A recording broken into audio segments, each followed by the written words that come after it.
Vou ler primeiro o capítulo 15, a intenção era o 15 e o 16, mas eu vou ler primeiro o 15, depois creio que eu consiga, vou tentar passar também pelo 16. Vamos lá. Vi no céu outro sinal grande e admirável, 7 anjos tendo 7 últimos flagelos, pois com este se consumou a cólera de Deus. Vi como um mar de vidro, mesclado de fogo, e os vencedores da besta da sua imagem e do número do seu nome, que se achavam em pé no mar de vidro, tendo harpas de Deus. E entoavam o cântico de Moisés, servo de Deus, e o cântico do Cordeiro, dizendo: grandes e admiráveis são as tuas obras, Senhor Deus Todo-Poderoso. Justos e verdadeiros são os teus caminhos, ó Rei das nações. Quem não temerá e não glorificará o teu nome, ó Senhor? Pois tu és santo. Por isso todas as nações virão e adorarão diante de ti, porque os teus atos de justiça se fizeram manifestos.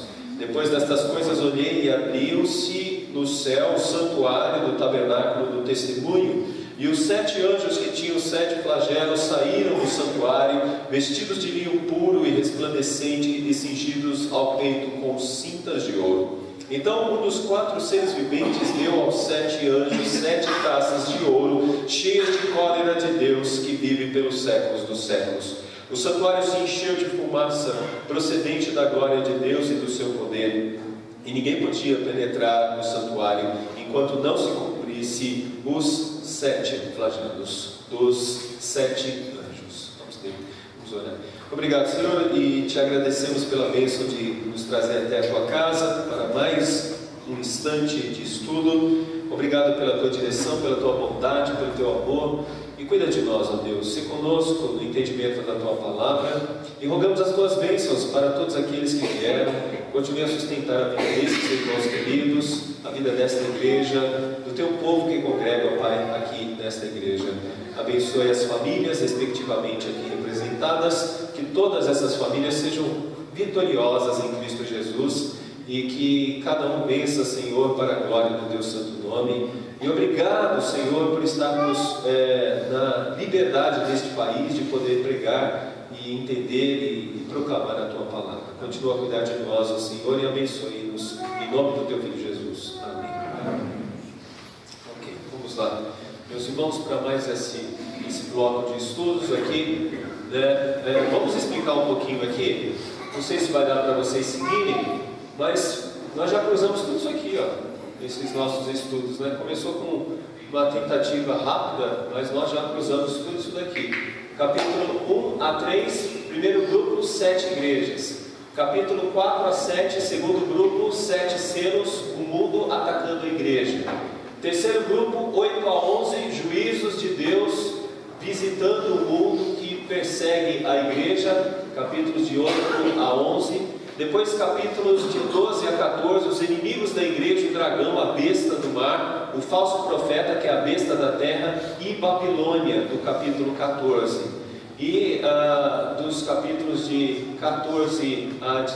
15 a 16, as 7 taças da ira. 7 taças da ira. Então, estamos em 1, 2, 3, 4, 5, faltam 2 blocos para a gente terminar o livro de Apocalipse, né? Felizes estamos por poder estudar um pouco mais esse texto, e a gente percebe o quanto Apocalipse é um livro feliz. Algumas pessoas não gostam de estudar Apocalipse porque falam que tem muita tristeza, e nós estamos mostrando aqui que não é tristeza, é um livro de felicidades, né? É um livro de alegrias, e a gente percebe isso no texto de Apocalipse, tá bom? Então agora seguimos adiante para mais um momento, e vocês perceberam que há nesse texto um cântico que a gente gosta muito, e hoje nós pretendemos terminar com esse cântico, né? Ô pastor, né? Ô pastor, né? A gente pretende terminar, ô pastor, a gente pretende terminar com esse cântico hoje aqui. Vamos lá. Bom, o que a gente precisa entender quando a gente lê Apocalipse? A gente sempre fala assim: isso aqui vai acontecer, isso aqui vai acontecer, isso aqui vai acontecer. Né? Então a gente viu os selos, depois vimos as trombetas e depois vimos as taças. De uma certa forma, na escatologia individual, isso já está acontecendo, ok? Individualmente, alguns estão passando por isso. Por exemplo, alguns estão passando por esse tipo de angústia aqui dos selos, o tipo de angústia das trombetas e dos cálices, das taças que a gente vai ver agora. De uma certa forma, na nossa escatologia individual. Mas na escatologia universal, ampla,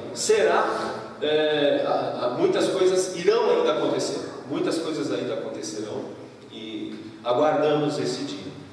Essa última forma aqui de flagelos que a gente vai ver, ela é uma espécie de fim, né? Aqui você tem um castigo, aqui você tem um castigo, aqui você tem um final, né? Uma perseguição, uma luta e algo final. Então as taças são finais, né? É a ira de Deus, é a taça da ira de Deus. A gente tem que lembrar sempre do vinho, né? Porque esse é um ponto que nós estamos trabalhando aqui. O vinho demonstra a ira de Deus, e o vinho sem água, o cálice puro da ira de Deus, significa que é um vinho sem água. Um vinho sem água, na época do povo que vivia nos tempos bíblicos, era um vinho que não dava para beber, de tão amargoso, ele cortava a garganta, de tão amargoso que era. Então o vinho tinha sempre que colocar água. Esse momento agora das taças representa a fase da ira de Deus, da ira. Aqui ainda há uma certa esperança grande, aqui ainda há uma certa esperança até que grande, mas aqui há uma esperança, mas ela é muito pequena. Nas taças a esperança é muito pequena. Quando vem a ira de Deus é muito pequena, né? A esperança de uma mudança, né? Então estamos agora entrando nas trombetas. A pergunta que na verdade deve ser feita é essa daqui: Deus não está vendo o mal que cai sobre a igreja? Por quê? Porque o mal que cai sobre a igreja vem pela perseguição dos selos, né? Esse mal vai atingindo a igreja, vai chegando num ponto culminante. Então agora chegou o ponto culminante. O tempo de Deus é o tempo da ira de Deus contra aqueles que perseguem a igreja. E a gente vê isso entendendo os capítulos anteriores. Para aqueles que não vieram, então deixa só a gente tentar explicar um pouquinho mais. Olha só, são 3 sinais, tá bom? São 3 sinais. O primeiro sinal você encontra no capítulo 12, verso 1. Viu-se grande sinal no céu, a saber, uma mulher vestida de sol, com a lua debaixo dos pés e uma coroa de 12 estrelas na cabeça. O primeiro sinal, então, é a visão da igreja perseguida. Esse é o primeiro sinal. É uma igreja perseguida. Essa igreja é caçada. Essa igreja que pergunta: até quando nós vamos viver assim? Sendo maltratados, sendo perseguidos, sendo caçados. Esse é o primeiro sinal. Então, vem aí então o segundo sinal, 12, verso 3. Viu-se também outro sinal do céu, e eis um dragão grande, vermelho, com 7 cabeças, 10 chifres, e nas cabeças 7 diademas. O segundo sinal fala sobre os perseguidores da igreja. Os perseguidores da igreja são representados aqui pela ação de Satanás, o grande dragão. Ele já está derrotado, mas agora ele tem um intuito: perseguir a igreja. Primeiro sinal, a igreja. Segundo sinal, aquele que persegue a igreja. E qual é o terceiro sinal? É o que a gente vai ver agora. Apocalipse 15, 1. Vi no céu outro grande sinal e admirável: 7 anjos tendo 7 últimos flagelos, pois com este se consumou a cólera de Deus. Simples, faça aí um estudo rápido e você vai perceber: Deus não tem cólera contra a igreja. A cólera de Deus está contra aqueles que perseguem a igreja. Então esse terceiro sinal para nós é muito importante, porque representa nesse sinal o livramento da igreja e a forma como 7 flagelos virão contra os perseguidores da igreja. Então, os 3 sinais. Esse último sinal é um sinal de Deus derramando a sua ira contra aqueles que perseguem a igreja, né? Contra aqueles que têm interesse danado de ver a igreja cair, a igreja ceder, né? E aí a gente tem os 7 cálices, ou as 7 taças, né? Nesta quinta sessão apresenta-se a visão de 7 anjos que derramam sobre o mundo os cálices cheios de vinho da ira de Deus, né? Os vinhos aí da ira de Deus. Esse é o momento final. Desta vez não temos um terço que é poupado. A gente vê a terra toda, né? Viu no céu outro sinal grande e admirável, 7 anjos tendo 7 últimos flagelos, pois com este se consumou a cólera de Deus. Resultado das orações dos santos, venha a nós o teu reino. Olha só, quando você está orando, Pai Nosso, entenderam, né? Porque muitas pessoas não oram o Pai Nosso, rezam o Pai Nosso. Mas quando você ora o Pai Nosso, você está dizendo, venha o teu reino. Você está pedindo que esses cálices venham sobre a terra. Porque aí é a consumação, para chegar definitivamente à consumação de todas as coisas. Então é resultado das orações, né? Eu digo das nossas orações e das orações daqueles que estão nos céus também. A cena, eu sei que não é tão boa, mas a cena é como se fosse essa daqui, ó, né? Aqui tem os redimidos, aqui tem um mar de vidro, e aqui sai do meio do altar 7 anjos, e aqui é mais ou menos a taça, né, que está cheia, está transbordando. Ou seja, está enchendo, está enchendo, está enchendo, está enchendo, está enchendo, está enchendo, com as orações dos santos, e depois vai transbordando. E quando transborda, vem a ira de Deus sobre aqueles que perseguem a igreja. Então, temos aqui já algumas lições rápidas. Primeira, a igreja está aqui no mundo. A igreja está aqui no mundo. Estão na presença de Deus, isso. Mas a igreja que está aqui no mundo, que é perseguida, né, também tem uma parte com essa igreja que está lá nos céus. Porque a igreja que está lá nos céus é daqueles que foram perseguidos. E a igreja que está no mundo é da igreja daqueles que estão sendo perseguidos, né? Se alguém, é aquilo que a gente sempre diz aqui, se alguém fala que é fácil ser crente, é porque provavelmente não está do lado correto, né? É muito simples ser crente é baba, né? Ser crente é fácil, né? Ser crente é super simples. Se alguém está dizendo que eu tenho aí uma séria desconfiança de que essa pessoa talvez não esteja do lado certo, ela está do lado errado. Quando a igreja ela passa a ser amiga do mundo e viver aqui no mundo com toda a tranquilidade, é porque tem algo errado. Tem algo errado, né? Ser crente é difícil. Ser crente é muito complicado, né? Viver como crente é muito complicado. O mundo que apresenta uma série de coisas que facilitam as coisas hoje. Facilitam as coisas hoje. Na escola você vê já pessoas dizendo assim, quem disse que você pode namorar 2 pessoas ao mesmo tempo? Imagina, é muito simples as coisas do mundo. Para a gente é uma luta com tudo, com todas as coisas. Para a igreja é difícil, para o mundo não. Então, a primeira coisa que a gente vai entender é que não é nada fácil ser crente. Sempre tem perseguições, existem forças que querem nos derrubar. Isso é uma coisa muito importante. A segunda coisa é que o crente ele tem que ter um ministério de oração, né? Vamos pensar nisso, pessoal. Se nós começarmos a criar ministérios de oração, o que eu estou querendo dizer com isso é o seguinte: homens que oram muito, mulheres que oram muito, mas deixa eu dizer mais, mas isso não começa conosco assim, adultos, já começa com o pessoal aqui, ó, os mais novinhos aqui, serem, sabe, meninas e meninos de oração, sabe, aquele tipo de menina que, ou jovem, que com 6 anos já está orando pelos missionários, 5 anos, Senhor, oro pelo missionário tal que está lá em tal lugar. Esses ministérios de oração, de pessoas que logo de pequeno cria um ambiente de oração, que não é aquela oração obrigatória. Vocês estão entendendo o que eu estou dizendo? Aquela oração do tipo, tem que orar. Vou orar porque nós fizemos aqui. É um ministério mesmo, as pessoas vivem orando. A gente percebe que essa é uma das coisas interessantes nos céus e aqui na terra. Orar. Até quando, Senhor? Senhor, tem piedade. Senhor, nos ajuda. Senhor, se conosco. Então esse é um ponto que eu creio que seria interessante a gente aprender agora, nessas primeiras partes aqui. Por quê? Porque esses que estão vendo as taças indo embora lá nos céus, e nós que estamos esperando que essas taças sejam derramadas aqui na terra, estamos fazendo a mesma coisa, orando. É um ministério, né? Orar. E aí a gente tem a terceira lição. Se Deus já sabe, por que orar? Por que eu tenho que orar? Já Deus já sabe. Simplesmente porque o povo de Deus é conhecido por orar. Então, se o povo de Deus ora, é porque Deus, na sua presciência e soberania, já estabeleceu que o caráter da igreja é de oração.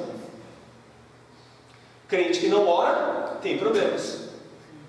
Então, orar faz parte da vida da igreja. Aí você vai dizer assim, então, reverendo, por que a gente ora? A gente ora porque Deus vai fazer, porque Ele determinou que nós orássemos para que aquilo acontecesse. Vocês estão entendendo o que eu estou dizendo? Vamos imaginar aqui, alguém ora pelo parente não crente. Ora pelo parente não crente. Aí a pessoa fala, vou deixar de orar. Deus já sabe o que vai acontecer com a vida dele, porque Ele vai orar. Por que eu vou orar sendo que, né, se ele é um salvo, Deus é que vai trazê-lo e dar um jeito de trazê-lo? Não, por incrível que pareça. Ele é salvo porque você orou por ele. E Deus determinou que você orasse por ele para que ele fosse salvo. Aí você fala assim, mas peraí, a minha oração tem esse poder? Não, não é que a sua oração tem esse poder. É que Deus colocou na presciência dele já que você iria orar pedindo para que aquela pessoa fosse salva. Mas era do plano de Deus que aquela pessoa fosse salva. Mas como é que aquela pessoa seria salva? Seria salva porque você está orando pela sua salvação. Ou seja, na vontade de Deus, a oração é importante.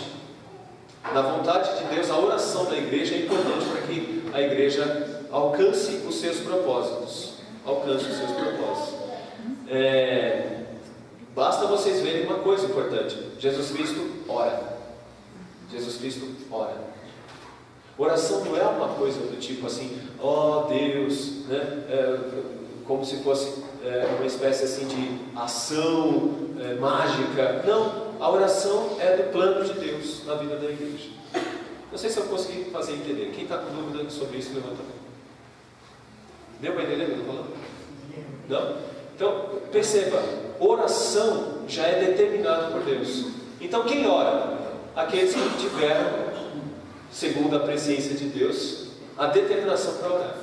Então, como que você identifica os crentes? Que eles oram. Crentes oram. Crentes se derramam em oração. Crentes se dedicam à oração. Exatamente. Na presciência de Deus, Ele colocou no seu coração que você vai orar e isso vai acontecer. E aí você percebe, o estímulo à oração é uma das coisas importantes da vida do crente. Ok. Vi como um mar de vidro mesclado de fogo e os vencedores da besta, da sua imagem, do número do seu nome, que se achavam em terra no mar de vidro, tendo harpas de Deus, e entoavam o cântico de Moisés e o cântico do Cordeiro, dizendo, né? Então eles vão entoar um hino que a gente canta bastante, um cântico que a gente canta bastante. O mar de vidro funciona assim, ó. Já viu quando o mar... Qual a característica mais interessante do mar? Né? É que ele está sempre revolto. Não é isso? Sempre tem espuma, sempre tem barulho, sempre tem um monte de coisas assim. Aliás, o judeu tinha medo do mar. O mar representava o mal na visão do judeu. Mas agora eles veem o mar de vidro. É como se você tivesse um lago e nesse lago você conseguisse ver até que está do lado. Até, por exemplo, aqui tem um barco, você consegue ver a silhueta dele aqui. Então significa que esse mar está calmo agora. Por que esse mar está calmo? Simples, essa passagem está nos arremetendo, né, nos colocando lá no Êxodo. Então você tem que lembrar um pouco agora do Êxodo, lá no Êxodo. E aí você tem que lembrar o mar antes e o mar depois. O mar antes do povo atravessar e o mar depois do povo atravessar. Depois que o povo atravessa, o mar fica calmo, porque engoliu todos os inimigos. Por isso que ele é de fogo. Engoliu todos os inimigos. E o povo que está do outro lado da praia está salvo. Fazendo o quê? Êxodo capítulo 15. Cantando o hino da vitória. O hino da vitória. Então, antes de começar os flagelos, Mostra-se no céu a figura dos salvos, dos redimidos, todos louvando e bendizendo ao Senhor. Todos louvando e bendizendo ao Senhor. É o cântico de Moisés, né? E esse é um cântico também do Cordeiro.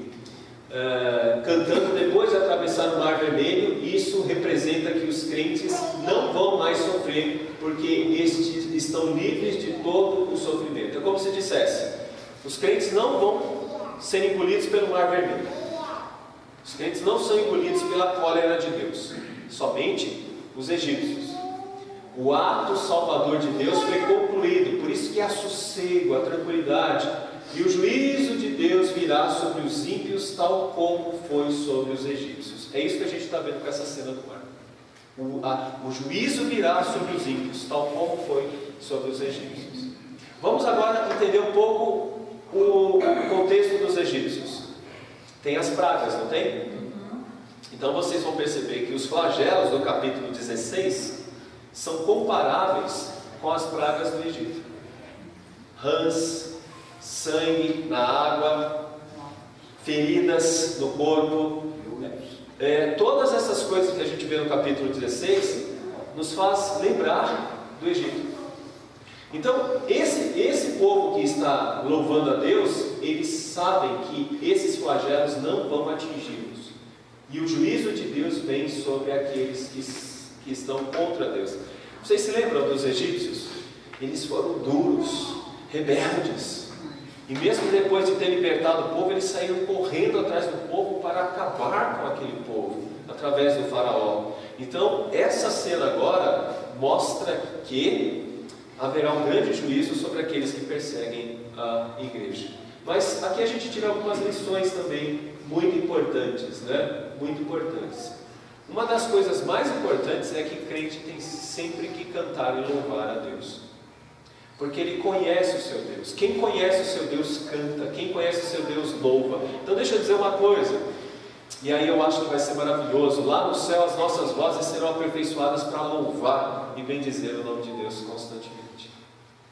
Significa que lá no céu há muita música, há muita adoração, há muito louvor, ou seja, Deus gosta disso. E eu não sei se vocês perceberam, mas são várias partes em Apocalipse que aparecem música, e música, e música, e coral, e música, e música.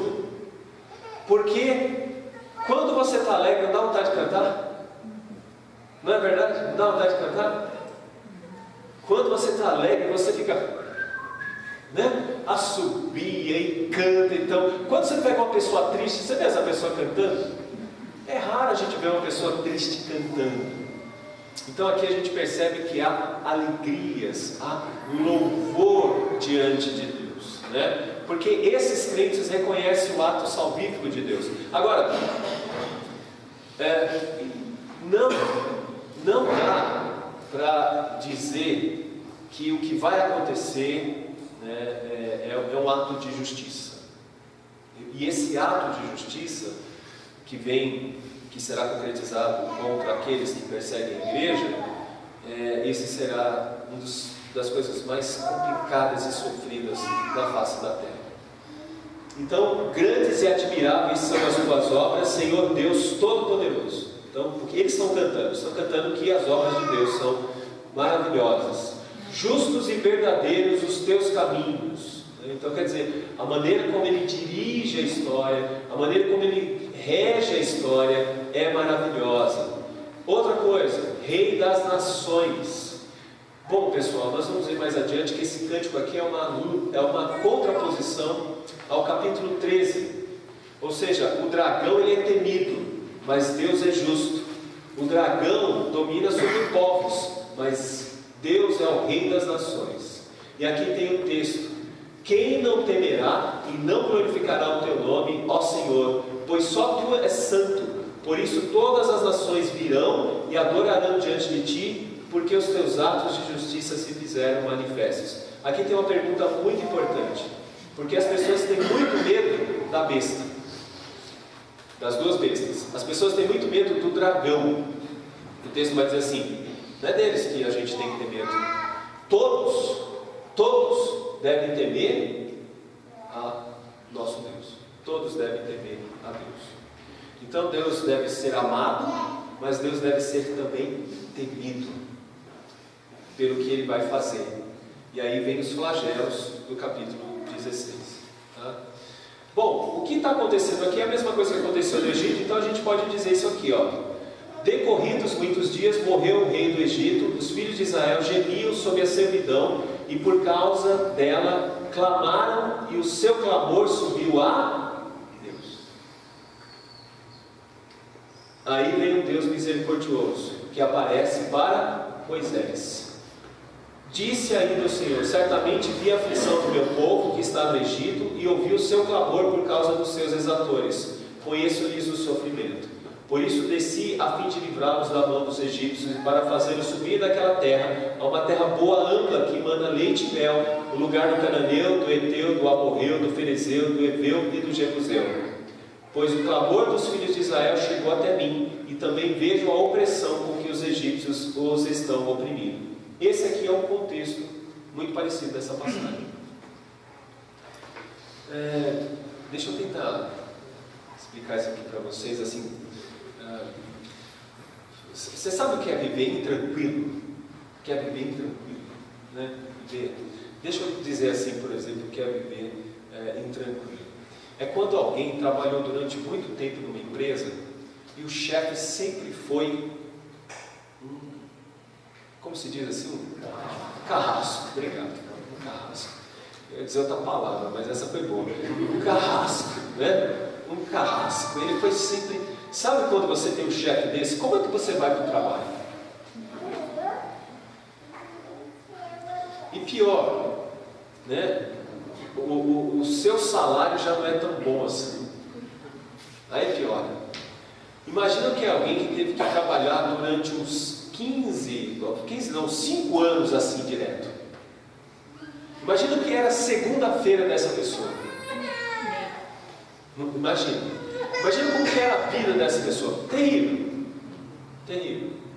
Mas aí chega um dia que alguém chega para ele e fala assim, ó, olha, faz um teste naquela empresa lá. Vai que você passa. Lá você vai ganhar mais. A comida é muito boa. E olha, eles dão isso, dão aquilo. O convênio é muito bom. Aí você fala, nossa, mas eu vou fazer esse teste. Será que eu passo nesse teste? Aí você vai, faz o teste e passa. E aí você vai ganhar muito mais. E aí chega o dia que você vai ter que chegar lá na empresa e dizer assim, não trabalho mais aqui, vou embora, tenho outro lugar para trabalhar. Como que essa pessoa sai desse lugar?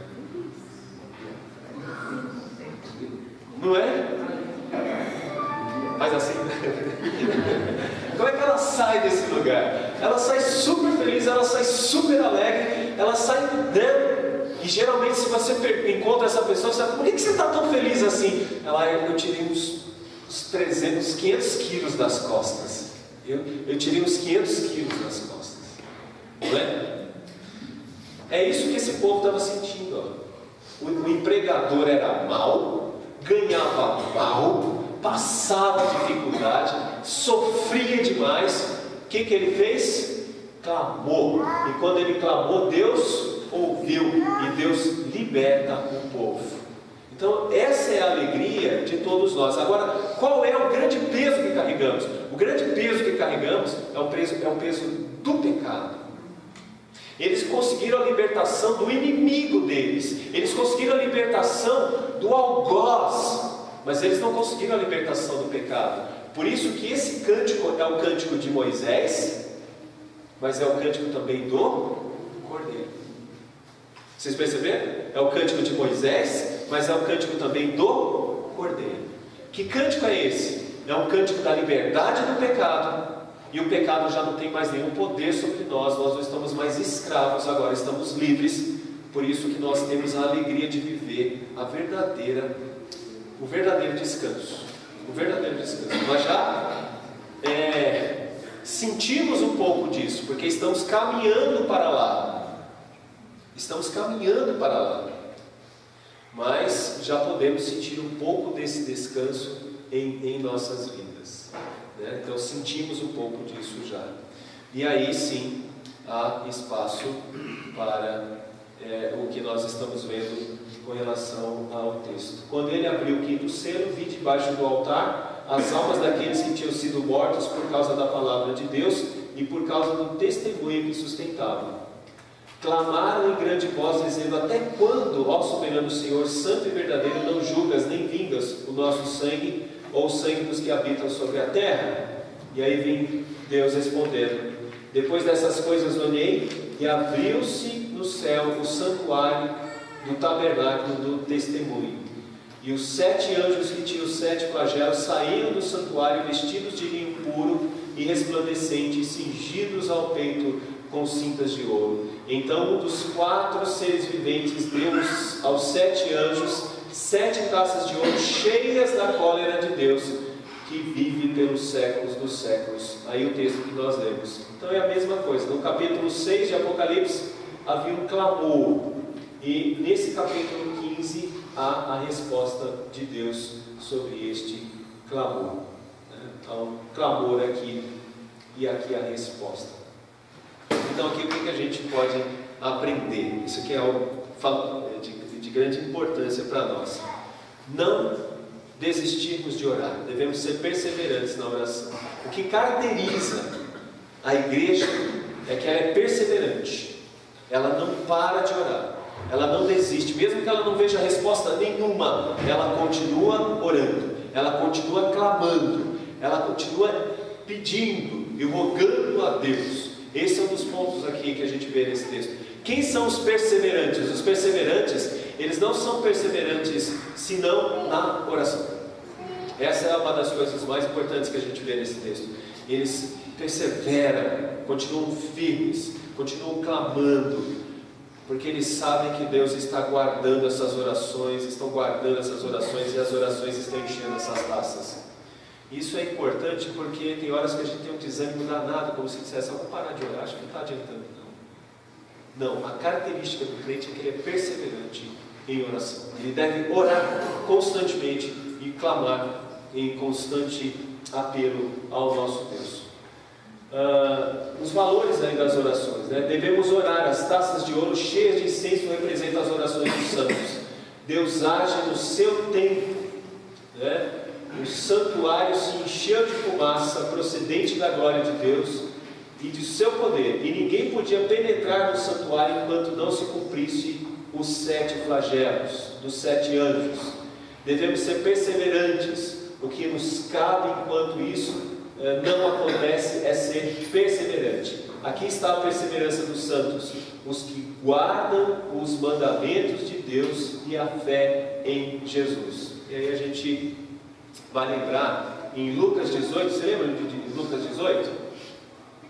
Aquela viúva que ela importunava aquele juiz que era iníquo e não parava, não desistia. E aquele texto fala: quando vier o Filho do Homem, haverá fé sobre a face da terra? Qual é a principal forma de demonstrar fé? É perseverando em oração. Essa é uma das principais formas de perseverar em oração. O que caracteriza a primeira vinda e a segunda vinda de Cristo? 2 coisas: pregação contínua do Evangelho e vida de oração. São 2 coisas que definem aí entre a primeira e a segunda vinda entre a primeira e a segunda vinda de Cristo: pregação do Evangelho e oração. É isso que a igreja deve fazer. Mesmo que ela não seja ouvida, ela tem que pregar. E mesmo que pareça que Deus não está ouvindo, ela deve orar. São 2 coisas que a igreja não pode deixar de fazer: pregar o Evangelho e orar. Ambições dos crentes: orar muito, né? E pregar bastante. Então, antes do sofrimento dos ímpios, temos a alegria dos salvos. No céu sempre há, então, muita música. De Moisés, a libertação antiga da igreja. Do Cordeiro, a libertação do pecado. Moisés, se vocês perceberam no texto aí, ele é servo. O Cordeiro, Jesus, é superior. Observe que não há honras para o povo de Deus, há honras para somente Deus. Não é isso que a gente vê? Grandes e admiráveis são as tuas obras, Senhor Deus Todo-Poderoso. Justo e verdadeiro são os teus caminhos, ó Rei das nações. Quem não temerá e não glorificará o teu nome, ó Senhor? O que a gente quer tratar aqui nesse assunto? Paulo provavelmente está no meio desse povo aqui. Paulo, Abraão, todos esses homens, mulheres que foram firmes no Senhor. Mas lá no céu não há um espaço para dizer assim: em teu nome a gente fez muita coisa lá na terra. Eu, Paulo, trabalhei tanto, né? Eu fiz. Não. Todos esses que estão nos céus, eles só contemplam Deus e mostram o que Deus faz. Toda a realidade de vitória, de sucesso, de alegrias está na ação de Deus. Deus é exaltado. Então deixa eu dizer uma coisa para você. Comece a fazer isso aqui agora. Tudo que aconteceu de bom, que tem acontecido de bom na sua vida, pense logicamente assim: Deus tem me ajudado, Deus tem me sustentado, Deus que tem me fortalecido, Deus que tem me amparado, é Deus que tem feito todas essas coisas. Não espere, lá no céu. Não, hoje a gente já tem que fazer isso. Porque muitas vezes nós somos cheios de si, ou de nós mesmos, quando a gente pensa assim: Deus está me abençoando porque eu sou muito firme, Deus está me abençoando porque eu sou um homem de Deus, Deus está me abençoando porque eu sou uma mulher de Deus, Deus está me abençoando porque... Não há nada em nós. Sempre é importante entender que são os feitos de Deus. Olha o que diz o texto: os teus justos caminhos, né? Justos e verdadeiros são os teus caminhos. Deus está estabelecendo uma história linda segundo o seu querer.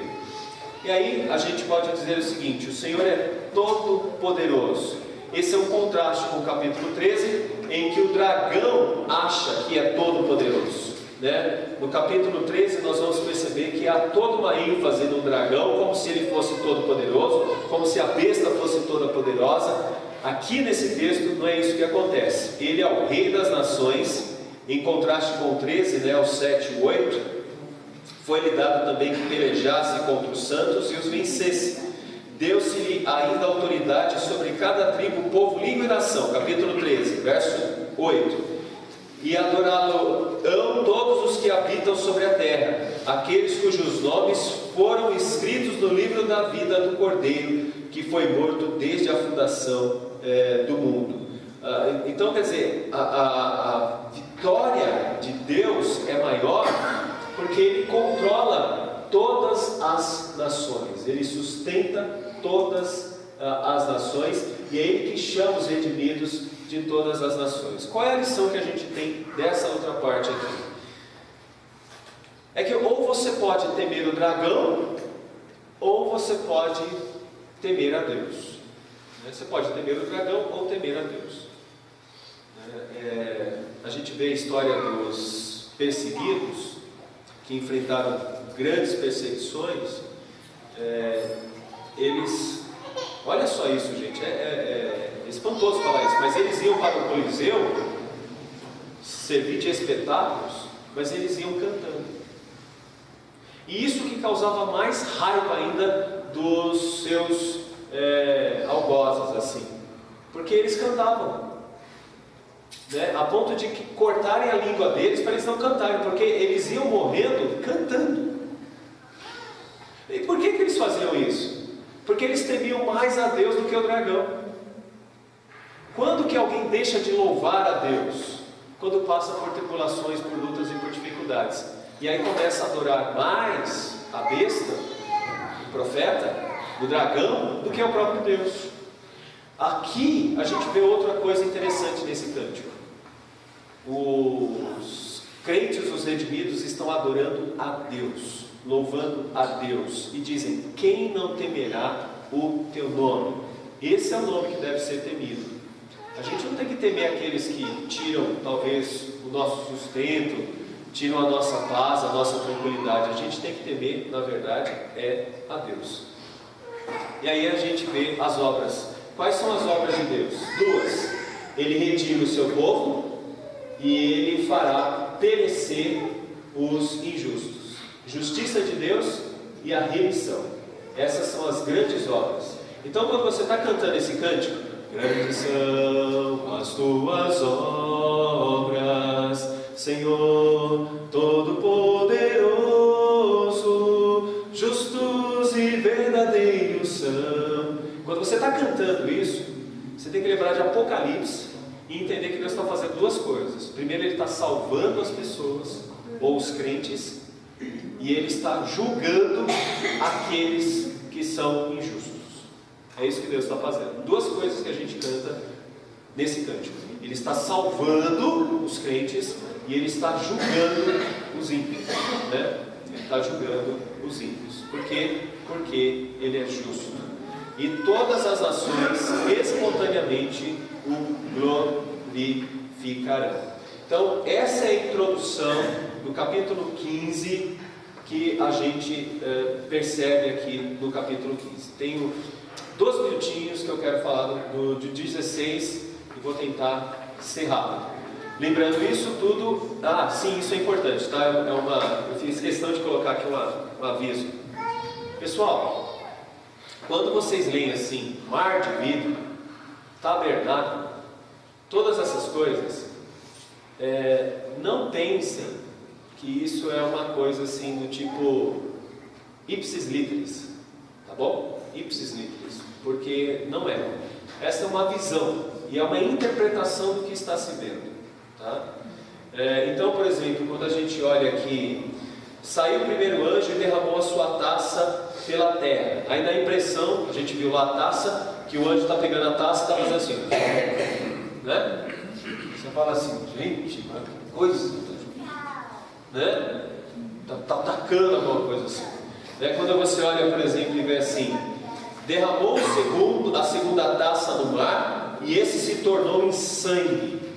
Você pega alguns livrinhos aí de algumas seitas, eles mostram um rio cheio de sangue, né, com sangue mesmo assim e tal. Não é isso literalmente que estamos vendo. Aqui é uma visão, mas não significa que é isso que literalmente veremos. Não é isso. O que nós estamos na verdade vendo é o sofrimento que é retratado nessa linguagem que a gente está vendo aqui. Então isso aqui é na verdade uma visão que está nos ilustrando o que acontece com essas pessoas. É uma forma de mostrar que não há como fugir. Por quê? Porque essa ira que vai cair, né, como se tivesse esses anjos descendo com essas iras para derramar isso na terra, essa ira na verdade é um acerto de contas e ela se dá pela maneira bem nítida, clara aqui no texto, dos sofrimentos, porque são flagelos. Flagelo é como se fosse na ponta de um chicote, osso, ferro, algumas coisas assim, e aquilo bate, machuca quando bate, mas porque enfica na pele, quando você puxa, entendeu? É sofrimento. É isso que nós estamos vendo aqui. Vem agora sofrimentos. Esses sofrimentos são sobre quem? Isso é importante. Sobre aqueles que são contra Deus, contra Cristo, contra a igreja. Esse é o sofrimento que vai vir, tá? O que é importante que a gente saiba, nesse momento, esse tabernáculo nos céus está cheio de fumaça. Quando está cheio de fumaça, significa que ninguém vai poder entrar lá para orar e ninguém vai poder entrar lá para pregar. Ninguém entra para orar e ninguém entra para pregar. Ou seja, ninguém vai poder tirar a cólera de Deus. Não vai dar para fazer isso. Então, por isso que esse momento que estamos vendo aqui seria já os últimos momentos da face da terra. Aqui está chegando o último momento, derradeiro. O templo está cheio da fumaça de Deus, então não tem como alguém interceder, não há como alguém pregar. Agora chegou o momento do juízo contra o ímpio. Então não há como entrar no templo. E aí você vai ver do lado do mar de vidro aos eleitos, e do outro lado aqueles que receberão a tristeza das taças. Dois lados então. E aí é fundamental que a gente pergunte, né? De que lado nós estamos? De que lado nós estamos? Como que a gente percebe de que lado está? De que lado está? Depende do seu interesse. Do seu interesse. Tá? Esse é um ponto, assim, desse texto muito forte. De que lado nós estamos? Do lado do mar de vidro ou do lado daqueles que receberão as taças do juízo? Né? Esses dois lados. E a gente entende quem são esses que vão tomar da taça do juízo. Tudo está acontecendo desde já, mas com distinção. Os crentes no mar de vidro e os ímpios atingidos pela taça. Né? Quem bebe da taça, não há esperança. E aí a gente vê esses dois tipos. Alguns não bebem e outros bebem. Por isso não há esperança. Então vamos falar um pouquinho sobre essas taças. Eu tenho só alguns minutos para tratar sobre isso. Olha só. O primeiro anjo, capítulo 16, verso 2. Saiu, pois, o primeiro anjo e derramou a sua taça pela terra. E aos homens portadores da marca da besta e adoradores da sua imagem sobrevieram úlceras malignas e perniciosas. Então agora identificamos. O que ama alguém que tem a marca da besta? O que ama alguém que tem a marca da besta? Oi? Vamos falar agora de um crente. No que um crente tem prazer? Salmo: meu prazer está na lei do Senhor, e nela de dia e de noite. O ímpio, no que ele tem prazer? Na lei de Deus? Não. Abre a Bíblia para o ímpio, brasileiro. Ele dorme na hora. Ele não tem vontade nenhuma de tentar entender o livro. Ele não tem vontade nenhuma de tentar entender o livro. Por isso que o ímpio muitas vezes usa a Bíblia como talismã. É para espantar mal olhado, é para causar um livramento, né? Isso aqui é um salmo de livramento. O ímpio não consegue ter prazer na lei de Deus, da forma como um justo tem.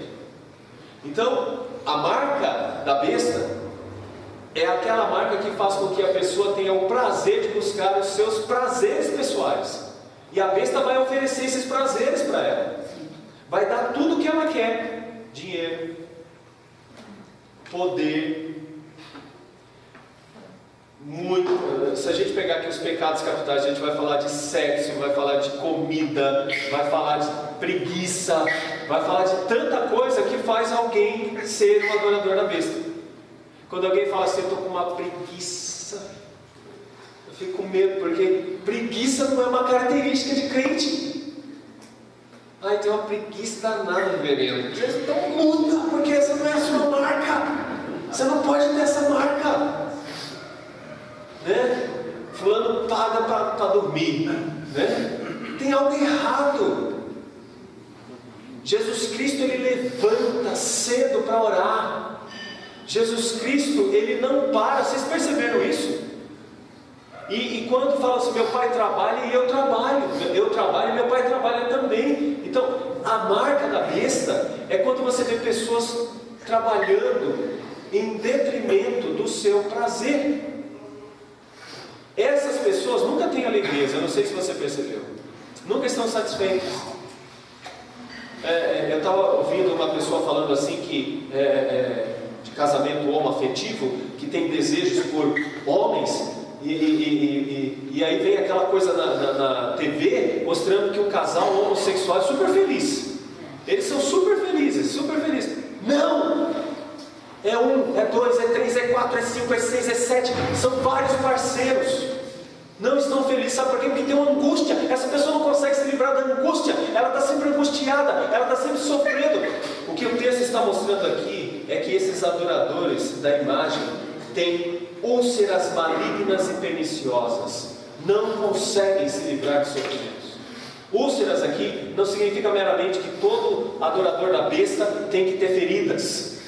Porque crentes também têm feridas. Mas não são essas feridas que o texto quer dizer. É aquela angústia por dentro, sabe? Aquelas feridas internas que a pessoa nunca está feliz. Nunca está feliz. Esse é o problema. Esse é o flagelo. O que mais? Que diz? Derramou segundo a sua taça no mar, e esse se tornou em sangue como de morto, e morreu todo ser vivente que havia no mar. Vocês sabiam que no Egito uma das primeiras pragas foi sangue, né? No rio. O rio era a principal fonte econômica de alimentação. Por meio do rio que viria o sustento econômico. Um dos flagelos atinge essa questão. Não há sossego, porque no que uma pessoa descansa? Em dinheiro. Por que você está feliz? Hoje tem pagamento. Não é isso? Quando tem pagamento, é claro, vai depender do pagamento também, né? Mas a pessoa, hoje é dia de pagamento. Aí você percebe que está todo mundo feliz. No ônibus o pessoal está feliz. No dia de pagamento. Pelo pagadinho fica triste. Depois fica triste, no outro dia já fica triste. Mas esse aqui é o problema que o texto está colocando. Essas pessoas se refugiaram no dinheiro, na visão econômica. Mas o que aconteceu? Nunca teve felicidades. E nos últimos dias isso vai piorar. Não vai ter felicidade nenhuma no dinheiro. Aí no terceiro flagelo acontece de novo, aí com todas as águas. Se o primeiro é no rio, o segundo é com todas as águas. Não há esperança para essas pessoas também. Sempre estão tristes. Sempre estão tristes. Sempre tem. E é só você perceber por nós mesmos. Você ganha uma coisa, fica tão feliz com aquela coisa, mas depois de um certo tempo você até menospreza aquilo. É o mesmo problema aqui, só que vai piorando. Sabe por que vai piorando? Porque você vai tendo menos, menos. E deixa eu dizer por quê. Porque tudo isso pertence ao Senhor. Ele dá e Ele tira. Só que essas pessoas achavam que isso era delas. Correr atrás do sexo, correr atrás do dinheiro, correr atrás do poder, correr atrás de todas essas coisas. Mas no final foi percebendo que aquilo não traria e nunca trouxe alegria nenhuma. Essas pessoas vão sofrendo cada vez mais. Elas não encontram mais sossego e nem mais tranquilidade nessas coisas. O quarto flagelo. O quarto anjo derramou a sua taça sobre o sol e foi-lhe dado queimar os homens com fogo. Aqui a gente vê uma outra situação. Intranquilidade, não há refrigério. Certa vez uma senhora foi dar um testemunho na igreja, dessas que dão testemunho, né? E todo mundo dizia, não, agora eu tenho isso, agora eu comprei aquilo, agora eu comprei aquilo outro. E essa senhora chegou lá na frente e ela falou assim, não pastor, eu só queria dizer que eu estou sentindo uma paz tão grande no meu coração. Eu sinto que Deus me salvou. E eu estou feliz porque Deus me salvou. Eu estou muito alegre com isso. E aí o pastor fala, então agora conta a bênção.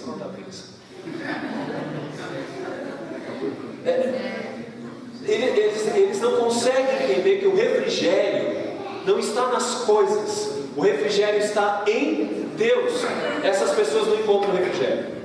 Elas estão sempre queimadas. Elas estão sempre queimando, elas não têm um refrigério, que é o que mostra aqui o quarto flagelo. O quinto flagelo, derramou o quinto a sua taça sobre o trono da besta, cujo reino se tornou em trevas. Olha só, o quinto flagelo vai mostrar que não há mais paz no reino da besta. O reino da besta ele está sendo destruído. Não há mais paz no reino da besta. Não há mais paz. Vai chegar um momento em que as pessoas não encontrarão mais tranquilidades nesse mundo. As pessoas encontrarão tranquilidade num banco de igreja que prega realmente a palavra, mas não encontrarão mais alegrias nenhuma no reino da besta, porque o reino da besta vai esfacelar. O texto fala de escuridão, né? E uma dor terrível. O que o texto está dizendo é que todos aqueles que estão procurando prazer e alegria nesse mundo sofrerão. O sexto flagelo, derramou o sexto a sua taça sobre o grande rio Eufrates, cujas águas secaram, para que se preparasse o caminho dos reis que vem do lado do nascimento do sol. Qual é esse flagelo? Bom, aparecerá agora um número maior de místicos, porque haverá um número mais crescente de místicos contra a igreja. E esse é o flagelo. O flagelo é que a igreja vai diminuir. Então, se diminui o número de igrejas firmes, aparecerão outras com outras doutrinas que trarão tranquilidade para essas pessoas, mas essa tranquilidade é uma enganação. Haverá uma batalha. Aqui vem o Armagedon. Nessa batalha, a igreja, ela quase que é derrotada, mas ela ganhará no final. Mas como que ela ganha? Porque Cristo volta. Na verdade, Armagedon é mais do que uma região, é o sofrimento da igreja por causa do número daqueles que lutam contra ela, que aumenta cada vez mais, né? Que aumenta cada vez mais. Por isso no versículo 15 diz assim: eis que eu venho como vem o ladrão, bem-aventurado aquele que vigia e guarda as suas vestes, para que não ande nu e não se veja a sua vergonha. E é claro, aqui não significa que você tem que tomar banho de roupa, ou que você tem que dormir, né, com terno, gravata, porque se vai que ele vem, você já está tudo arrumadinho, né, igual no dia da Santa Ceia. Não é isso. O que ele está dizendo aqui é que a diferença desse último dia é que os crentes estarão prontos espiritualmente. Já os ímpios serão pegos na sua nudez, ou seja, procurando os falsos profetas, as falsas igrejas, eles estarão nus diante de Deus. O sétimo flagelo, então derramou o sétimo anjo a sua taça pelo ar, e saiu grande voz do santuário do lado do trono, dizendo: feito está. E vieram relâmpagos, vozes, trovões, e ocorreu grande terremoto, como nunca houve igual, desde que há gente sobre a terra. Tal foi o terremoto forte e grande. E a grande cidade se dividiu em 3 partes, e caíram as cidades das nações. E lembrou-se Deus da grande Babilônia, para dar-lhe o cálice do vinho do furor da sua ira. Todas as ilhas fugiram, e os montes não foram achados. Também desabou do céu sobre os homens grande saraivada, com pedras que pesavam cerca de 1 talento, e por causa do flagelo da chuva de pedras, os homens blasfemaram de Deus, porquanto o seu flagelo era sobremodo grande. Imagine assim, pedras de 30 quilos caindo, terremotos. Isso aqui é o fim do mundo. Aqui, de fato, é o fim do mundo. Do outro lado, a igreja cantando. Do outro lado, pessoas sendo destruídas. Aqui tem o final de todas as coisas. Então, esse seria aí o estudo que a gente apresentou hoje, tá bom? Tenho agora mais 2 minutinhos, terminando com a conclusão. Há um grande juízo individual já ocorrendo, e haverá um grande juízo coletivo. Sobre quem? Sobre aqueles que têm todo o seu coração nos prazeres dessa vida. O que a gente tem que tomar cuidado? A gente tem que tomar cuidado porque muitas vezes o nosso coração está embrenhado num tesouro que perece. E esse é o grande problema. E muitas vezes nós queremos até alguns líderes para nos deixar felizes com essas coisas, tranquilos com isso, nos deixar felizes assim com esse tipo de pregação. Pode fazer isso, não tem problema. Pode fazer, não tem problema. Vive desse jeito, não há problemas. A gente tem que tomar cuidado, porque muitas vezes estamos sendo enganados pela besta e pelo seu falso profeta. Então isso é um ponto importante aqui para todos nós. Você tem que saber onde está o seu coração. Por que você vem numa igreja? Esse é um ponto importante para nós aqui, porque muitas vezes para nós parece que a gente já está livre. Não, pode ser que a gente esteja vindo para uma igreja porque a gente está se sentindo tão somente bem na igreja. mas a gente não está entendendo a missão que a igreja tem no mundo e que implica a nossa ação também nessa missão. Então isso é muito importante. Vou pegar os jovens aqui, os mais novos. Muitas vezes a gente vem na igreja porque papai e mamãe obrigam, e a gente vem porque tem que vir, mas a gente não está nem um pouco interessado em entender nada do que está sendo passado ali, porque a gente está simplesmente agradando papai e mamãe. Toma cuidado com isso. Isso é uma forma muito clara de enganação que a besta traduz para nós. Cuidado quando as nossas motivações para realizar atividades religiosas são motivações interesseiras, mesquinhas e não verdadeiras. Talvez estejamos sendo enganados pelo falso profeta. Então isso é um ponto importante aqui para nós. De que lado nós estamos vai depender do quanto o seu coração está lutando contra a sua carne, ou seja, o espírito lutando contra a carne. Esse é um ponto importante. Aqueles que estão no mar de vidro venceram porque não deixaram-se vencer pela carne, mas lutaram contra a carne. Então esse é um ponto importante. A igreja estará separada disto, ela será preservada. Então a gente percebe que alguém que é preservado, que não tem esses desejos, é porque Deus está cuidando dessa pessoa em especial. Ou aqueles que lutam contra esses desejos estão sendo cuidados pelo próprio Deus. O sofrimento será uma realidade. Contudo, a dor é espiritual. Isso significa que uma pessoa pode estar até muito bem fisicamente, de saúde, mas o grande problema é espiritual. O quanto essa pessoa espiritualmente não está bem. Porque o sofrimento é espiritual. É alguém que não tem alegrias na vida, porque acima de tudo ela não tem alegria em Deus. Porque ela quer ter alegria no mundo para ter alegria com Deus. Não, ela tem que ter alegria com Deus para ficar feliz no mundo. Ela espiritualmente está sarada, curada. É isso mesmo, né? É alguém que tem pouco, está feliz com o que tem, que está alegre por ter sofrido por causa de Cristo.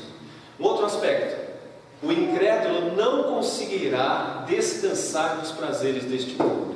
Sempre buscará algo mais e sempre algo mais. Aplicando, terminando assim. Você está olhando mais para onde? Essa é a pergunta que você tem que responder no final dessa minha fala. Você está olhando mais para onde? Para onde que você olha mais? No que você está se concentrando? Você dedica tanto tempo para Deus, como talvez você dedica para uma série de outras coisas deste mundo? Para onde você está olhando? Esse é o ponto aqui que é crucial para nós. Para onde nós estamos olhando? Você consegue ver Deus como o grande rei? Porque se você não consegue ver Deus como o grande rei, talvez o seu rei seja um dragão. Terceiro, você consegue ver que Deus é que está no controle e não o dragão? Quarto, você consegue perceber que o mal é um problema para o próprio mal? Porque o mal traz benefícios, e esses benefícios geram mais certeza e segurança no mal, e isso vai aumentando o mal no contexto do mundo que nós estamos vivendo. Então, a gente percebe que buscar o bem, que muitas vezes parece ser o mal, é na verdade o melhor. E por fim, você entende que uma reação a estas profecias é na verdade o que determina o futuro de uma pessoa? Que reação nós temos ao ouvir esse texto do capítulo 15 e do capítulo 16? Qual é a nossa reação? Bom, eu espero que a reação sua e minha seja de não querer estar gostando mais deste mundo do que do reino de Deus. Que você tenha um coração mais voltado para Deus e menos voltado para este mundo. Que você consiga desvincular bem as coisas. Os puritanos tinham uma expressão: você se vê como peregrino? Porque se você não se vê como peregrino, você se vê como morador deste mundo. E o morador deste mundo vai passar por todos esses flagelos. Então a informação é mais ou menos essa: muda de vida, seja santo, busque os mandamentos de Deus e mude a sua forma de interpretar prazer. Que o seu prazer não seja na roda dos escarnecedores, mas que o seu prazer esteja na palavra de Deus e andar nas veredas do Senhor. Que seja esse o seu prazer, porque esse texto está narrado aqui da forma como está narrado, para que nós não vivamos a eternidade em sofrimento, mas vivamos a eternidade em alegria, com a verdadeira música que alegra os nossos corações, a música que, interpretada pelo crente, entende um Deus bom, justo, Criador e, mais do que tudo, Salvador. E é o que nós vamos cantar agora com o Paulo, o texto que está no capítulo 15. Grandes são as tuas obras, Senhor Todo-Poderoso.